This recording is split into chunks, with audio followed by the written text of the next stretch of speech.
तो यूपीएससी की पहली शिफ्ट में पूछे गए कुछ महत्वपूर्ण क्वेश्चन जो आए हुए हैं।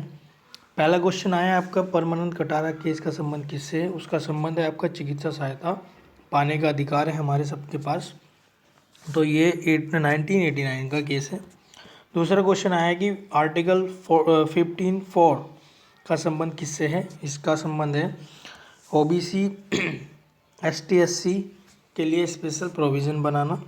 तीसरा क्वेश्चन है आपका, चीन की संसद का नाम क्या है? इसका नाम है नेशनल पीपल्स कांग्रेस, जिसमें 2924 मेंबर हैं। चौथा क्वेश्चन है केशवानंद भारती केस, जिसका संबंध संविधान संशोधन से है जो 1973 से रिलेटेड है। इसमें कहा गया है कि आप संशोधन कर सकते हैं लेकिन उससे संविधान का जो मूल ढांचा है उसमें कोई परिवर्तन नहीं होना चाहिए।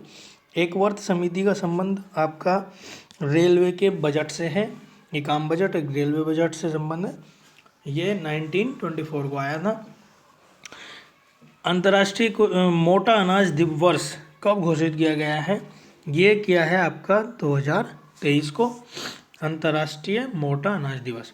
बच्चन सिंह केस के बारे में पूछा गया है कि बच्चन सिंह केस किससे रिलेटेड है? ये आपका 1980 में आया था। इसमें बताया गया था कि जो मृत्यु दंड का जो केस है, जो मृत्यु दंड का जो प्रावधान है वो विरल से विरल केस में देना चाहिए, यानी कि उसको अगर बच सकता तो बचा लिया जाएगा। और विटामिन डी का नाम पूछा गया है जो कि कैल्सीफेरोल है। कैल्सीफेरोल है आपका, जो फेरोजनी कैल्सीफेरोल है।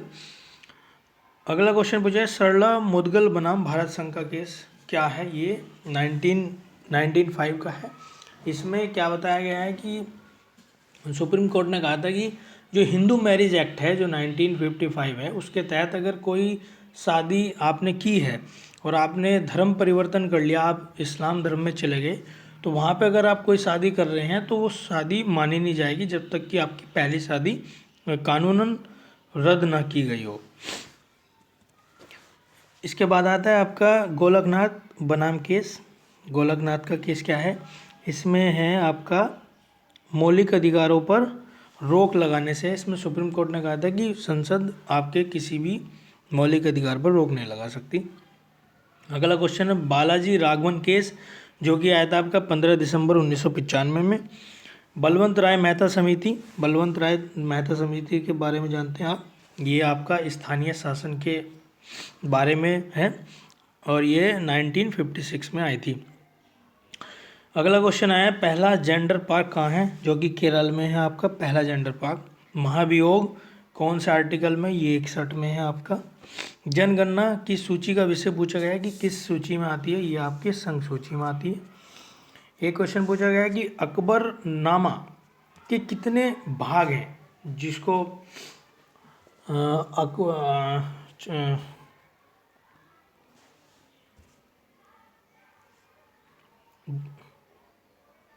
जिसको आईने अकबरी भी कहा गया है। अगला क्वेश्चन है आपका कि बुक्सा टाइगर रिजर्व कहाँ पर है? ये आपका पश्चिम बंगाल में है। जनहित याचिका प्रथम जज कौन है? ये है जस्टिस भगवती। इसको जन्मदाता भी माना जाता है जनहित याचिका। और अगला क्वेश्चन है 69वां संविधान संशोधन किससे रिलेटेड है? इसका संबंध है आपका 1991 से, ये ईयर है और ये दिल्ली को विशेष दर्जा दिया गया था। इसमें पूछा गया है कि कलिंजर का किला कहाँ है? ये आपका उत्तर प्रदेश के बांदा जिले में है। पूछा गया है कि ये IMF का हेडक्वार्टर कहाँ पे है? IMF का हेडक्वार्टर आपका वाशिंगटन DC है, अमेरिका में है। इसमें फ़िलहाल 187 देश हैं और ये 1944 में इसकी स्थापना हुई थी। फिलहाल जो इसके अध्यक्ष हैं वे हैं क्रिस्टन लेगार्ड। ओलंपिक ल्यूरेल अवार्ड पूछा गया है। इसका जो अभी दिया गया है ये है आपका मोहम्मद यूनुस को। मिनर्वा मिल केस के बारे में पूछा गया है, जिसका संबंध जो 368 से ही है, मूल संविधान संशोधन से ही है और ये 1980 में आया था। रामप्पा मंदिर के बारे में पूछा गया है जो कि तेलंगाना में है। और आर्टिकल 343 के बारे में पूछा गया है कि ये क्या है? ये आपका राजभाषा से रिलेटेड है, संघ की राजभाषा से। ये भाग 17 में है और ये आर्टिकल 343 से 351 जो आर्टिकल है वे भाग 17 में आते हैं जो कि भाषा से रिलेटेड है। पूछा गया है कि जीएसटी संविधान संशोधन कौन सा है, ये 101वां है। तो ये कुछ क्वेश्चन पूछे गए हैं। तो ये कुछ क्वेश्चन पूछे गए हैं यूपीएसआई में। अगर आप आगे के क्वेश्चन भी देखना चाहते हैं तो चैनल को सब्सक्राइब जरूर कीजिएगा। धन्यवाद।